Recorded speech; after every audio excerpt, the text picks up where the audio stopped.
लक्ष्मीनाथसमारम्भां नाथयामुनमध्यमाम् अस्मदाचार्यपर्यन्तां वन्दे गुरुपरम्परां। सच्चिदानन्दरूपाय विश्वोत्पत्त्यादिहेतवे तापत्रयविनाशाय श्रीकृष्णाय वयं नुमः। नारायणं नमस्कृत्य नरं चैव नरोत्तमं देवीं सरस्वतीं व्यासं ततो जयमुदीरयेत्। श्रीमद्भागवत महात्म्ये अथ द्वितीयोऽध्यायः। नारद उवाच वृथा खेदयसे बाले अहो चिन्तातुरा कथं श्रीकृष्णचरणाम्भोजं स्मर दुःखं गमिष्यति। द्रौपदी च परित्राता येन कौरवकश्मलात् पालिता गोपसुन्दर्यः स कृष्णः क्वापि नो गतः। त्वं तु भक्तिः प्रिया तस्य सततं प्राणतोऽधिका। त्वया हूतस्तु भगवान् यातिनी च गृहेष्वपि।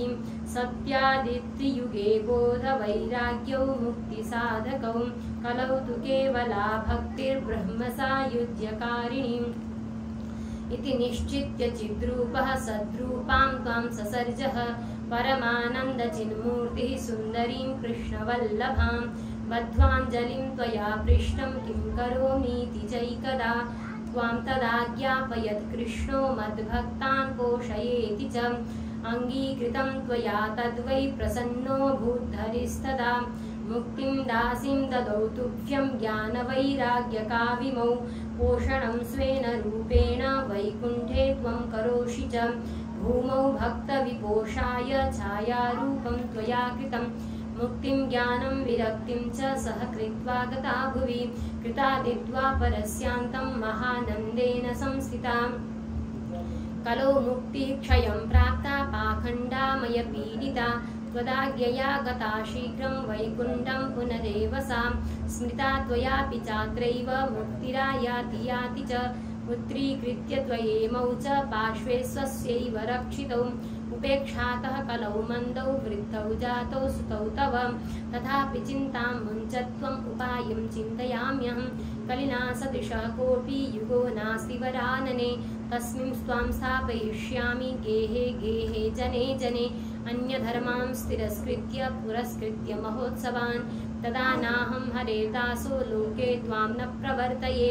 त्वदन्विताश्च ये जीवा भविष्यन्ति कलाविह। पापिनोऽपि गमिष्यन्ति निर्भयं कृष्णमन्दिरम्। येषां चित्ते वसेद्भक्तिः सर्वदा प्रेमरूपिणी। न ते पश्यन्ति कीनाशं स्वप्नेऽप्यमलमूर्तयः। न प्रेतो न पिशाचो वा राक्षसो वा सुरोऽपि वा। भक्तियुक्तमनस्कानां स्पर्शनेन प्रभुर्भवेत्। न तपोभिर्न वेदैश्च न ज्ञानेनापि कर्मणा। हरिर्हि साध्यते भक्त्या प्रमाणं तत्र गोपिकाः। नृणां जन्मसहस्रेण भक्तौ प्रीतिर्हि जायते। कलौ भक्तिर्भक्त्या कृष्णः पुरस्थितः। भक्तिद्रोहकरा ये च ते सीदन्ति जगत्त्रये। दुर्वासा दुःखमापन्नः पुरा भक्तविनिन्दकः। अलं व्रतैरलं तीर्थैरलं योगैरलं मखैः। अलं ज्ञानकथालापैर्भक्तिरेकैव मुक्तिदां। सूत उवाच इति नारद निर्णीतं स्वमाहात्म्यं निशम्य सा। सर्वाङ्गपुष्टिसंयुक्ता नारदं वाक्यमब्रवीत्। भक्तिरुवाच अहो नारद धन्योऽसि प्रीतिस्ते मयि निश्चला। न कदाचित् विमुञ्चामि चित्ते स्थास्यामि सर्वदा। कृपालुना त्वया साधो मद्बाधा ध्वंसिताक्षणात्। पुत्रयोश्चेतना नास्ति ततो बोधय बोधय। सूत उवाच तस्या वचः समाकर्ण्य कारुण्यं नारदो गतः। तयोर्बोधनमारेभे कराग्रेण विमर्दयन्। मुखं संयोज्य कर्णान्ते शब्दमुच्चैः समुच्चरन्। ज्ञानप्रबुध्यतां शीघ्रं रे वैराग्यप्रबुध्यताम्। वेदवेदान्तघोषैश्च गीतापाठैर्मुहुर्मुहुः। बोध्यमानौ तदा तेन कथञ्चिच्चोत्थितौ बलात्। नेत्रैरनवलोकन्तौ जृम्भन्तौ सालसाबुभौ। बकवत्पलितौ प्रायः शुष्ककाष्ठसमाङ्गकौ। क्षुच्छामौ तौ निरीक्ष्यैव पुनः स्वापपरायणौ। ऋषिश्चिन्तापरो जातः किं विधेयं मयेति च। अहो निद्रा कथं याति वृद्धत्वं च महत्तरं चिन्तयन्निति गोविन्दं स्मारयामास भार्गव व्योमवाणी तदैवाभून्मारिषे खिद्यतामिति उद्यमः सफलस्तेयं भविष्यति न संशयः एतदर्थं तु सत्कर्म सुरर्षे त्वं समाचर तत्ते कर्माभिधास्यन्ति साधवः साधुभूषणाः सत्कर्मणि कृते तस्मिन् सनिद्रा वृद्धतानयोः गमिष्यति क्षणात् भक्तिः सर्वतः प्रसरिष्यति इत्याकाशवचः स्पष्टं तत्सर्वैरपि विश्रुतं नारदो विस्मयं लेभे नेदं ज्ञातमिति ब्रुवन् नारद उवाच अनयाकाशवाण्यापि गोप्यत्वेन निरूपितं किं वा तत्साधनं कार्यं येन कार्यं भवेत् तयोः क्व भविष्यन्ति सन्तस्ते कथं दास्यन्ति साधनं मयात्र किं प्रकर्तव्यं यदुक्तं व्योमभाषया सूत उवाच तत्र द्वावपि संस्थाप्य निर्गतो नारदो मुनिं तीर्थं विनिष्क्रम्य पृच्छन् मार्गे मुनीश्वरान् वृत्तान्तः श्रूयते सर्वैः किञ्चिन्निश्चित्य नोच्यते असाध्यं केचन प्रोजुर्दुर्गेयमिति चापरे मूकीभूतास्तथान्ये तु कियन्तस्तु पलायिताः हाहाकारो महानासीत् त्रैलोक्ये विस्मयावहः वेदान्तघोषैश्च गीतापाठैर्विबोधितं भक्तिज्ञानविरागाणां नोदतिष्ठत्रिकं यदा उपायो नापरोस्तीति कर्णे कर्णे जपञ्जनाः योगिना नारदेनापि स्वयं न ज्ञायते तु यत् तत्कथं शक्यते वक्तुम् इतरैर्यमानुषैः एवं ऋषिगणैः पृष्टैर्निर्णीयोक्तं दुरासदं ततश्चिन्तातुरः सोऽथ बदरीवनमागतः तपश्चरामिताच्चात्रेति तदर्थं कृतनिश्चयः तावत् ददर्श पुरतः सनकादीन् मुनीश्वरान् कोटिसूर्यसमाभासान् उवाच मुनिसत्तमः नारद उवाच इदानीं भूरिभाग्येन भवद्भिः सङ्गमोऽभवत् कुमारा ब्रुवतां शीघ्रं कृपां कृत्वा ममोपरि भवन्तो योगिनः सर्वे बुद्धिमन्तो बहुश्रुताः पञ्चहायनसंयुक्ताः पूर्वेषामपि पूर्वजाः सदा वैकुण्ठनिलया हरिकीर्तनतत्पराः लीलामृतरसोन्मत्ताः कथामात्रैकजीविनः हरिशरणमेवं हि नित्यं येषां मुखे वचः अतः कालसमादिष्टा जरायुष्मान्न बाधते येषां भ्रूभङ्गमात्रेण द्वारपालौ हरेः पुरा भूमौ निपतितौ सद्यो यत्कृपातः पुरं गतौ अहो भाग्यस्य योगेन दर्शनं भवतामिह अनुग्रहस्तु कर्तव्यो मयि दीने दयापरैः अशरीरगिरोक्तं यत्तत् किं साधनमुच्यताम् अनुष्ठेयं कथं तावत् प्रब्रुवन्तु सविस्तरं भक्तिज्ञानविरागाणां सुखमुत्पद्यते कथं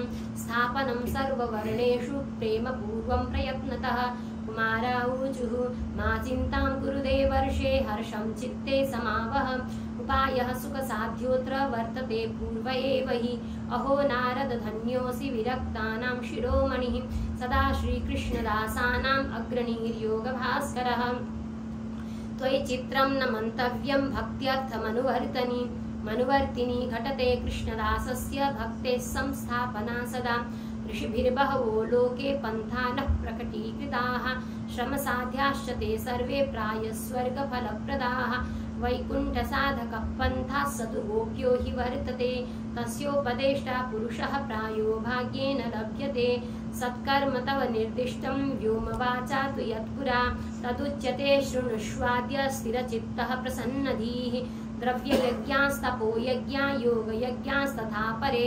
स्वाध्यायज्ञानयज्ञाश्च ते तु कर्मविसूचकाः सत्कर्मसूचको नूनं ज्ञानयज्ञस्मृतो बुधैः श्रीमद्भागवतालापः स तु गीतः शुकादिभिः भक्तिज्ञानविरागाणां तद्घोषेण बलं महत् प्रजिष्यति द्वयोः कष्टं सुखं भक्तेर्भविष्यति प्रलयं हि गमिष्यन्ति श्रीमद्भागवतध्वनेः कलेर्दोषा इमे सर्वे सिंहशब्दात्मिका इव ज्ञानवैराग्यसंयुक्ता भक्तिप्रेमरसावहा प्रतिगेहं प्रतिजनं ततः क्रीडां करिष्यति नारद उवाच वेदवेदान्तघोषैश्च गीतापाठैः प्रबोधितं भक्तिज्ञानविरागाणां नोदतिष्ठत्रिकं यदा श्रीमद्भागवतालापात् तत्कथं बोधमेष्यति तत्कथासु तु वेदार्थः श्लोके श्लोके पदे पदे चिन्तन्तु संशयं ह्येनं भवन्तो मोघदर्शनाः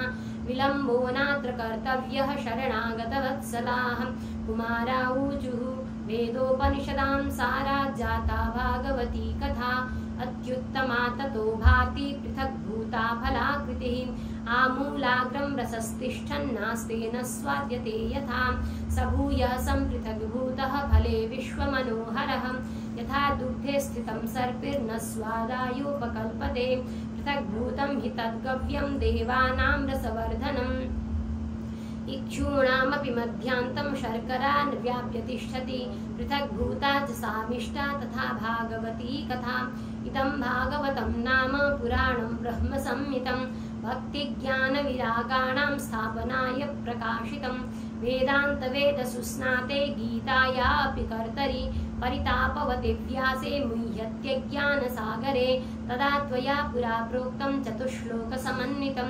तदीयश्रवणात् सद्यो निर्बाधो बादरायणः तत्र ते विस्मयः केन यतः प्रश्नकरो भवान् श्रीमद्भागवतं श्राव्यं शोकदुःखविनाशनं नारद उवाच यद्दर्शनं च विनिहन्त्यशुभानि सद्यः श्रेयस्तनोति भवदुःखदवार्दितानां निःशेषशेषमुखगीतकथैकपानाः प्रेमप्रकाशकृतये शरणं गतोऽस्मि भाग्योदयेन बहुजन्मसमर्जितेन सत्सङ्गमं च लभते पुरुषो यदा वै अज्ञानहेतुकृतमोहमतान्धकारनाशं विधाय हि तदोदयते विवेकः भाग्योदयेन बहुजन्मसमर्जितेन सत्सङ्गमं च लभते पुरुषो यदा वै अज्ञानहेतुकृतमोहमतान्धकारनाशं विधाय हि तदोदयते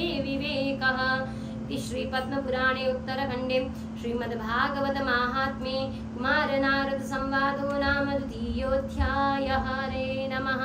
कृष्णाय वासुदेवाय हरये परमात्मने प्रणतक्लेशनाशाय गोविन्दाय नमो नमः। श्रीकृष्ण गोविन्द हरे मुरारे हे नाथ नारायण वासुदेव अनन्त वैकुण्ठ मुकुन्द कृष्ण गोविन्द दामोदर माधवेति गोपाल दामोदर माधवेति। श्री भक्तवत्सल भगवान को श्रीमद्भागवत महापुराण को श्री सुखदेव स्वामी जी महाराज को श्री वेदव्यास जी महाराज